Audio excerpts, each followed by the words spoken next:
దుబ్బాకలో నిన్న మాజీ మంత్రి హరీష్ రావు రోడ్ షో నిర్వహించారు. దీంతో భారీగా ట్రాఫిక్ స్తంభించింది. దీంతో ట్రాఫిక్ను క్లియర్ చేయడం కోసం మాజీ మంత్రి హరీష్ రావు స్వయంగా తన కారు నుంచి దిగొచ్చేసి బయటకు వచ్చేసి ట్రాఫిక్ను క్లియర్ చేయడానికి ఆయన ప్రయత్నించారు.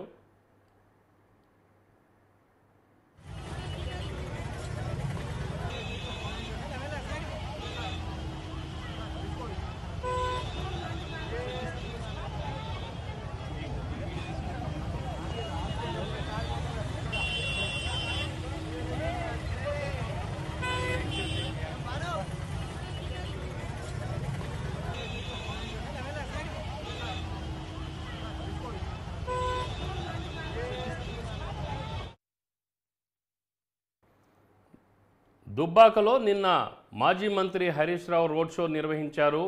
దీంతో భారీగా ట్రాఫిక్ స్తంభించింది. దీంతో ట్రాఫిక్ను క్లియర్ చేయడం కోసము మాజీ మంత్రి హరీష్ రావు ఆయన స్వయంగా కారు నుంచి దిగి వచ్చేసి ట్రాఫిక్ని క్లియర్ చేసే ప్రయత్నం చేశారు. దీంతో అక్కడున్న ప్రజలు చాలామంది మొబైల్ ఫోన్లో దృశ్యాన్ని బంధించారు. ఇది ఇప్పుడు ప్రస్తుతము సోషల్ మీడియాలో వైరల్ అవుతూ ఉంది. హరీష్ రావు స్వయంగా ఆయన వచ్చి ట్రాఫిక్ క్లియర్ చేసే ప్రయత్నం చేయడంతో జనాలు హర్షం వ్యక్తం చేస్తున్నారు.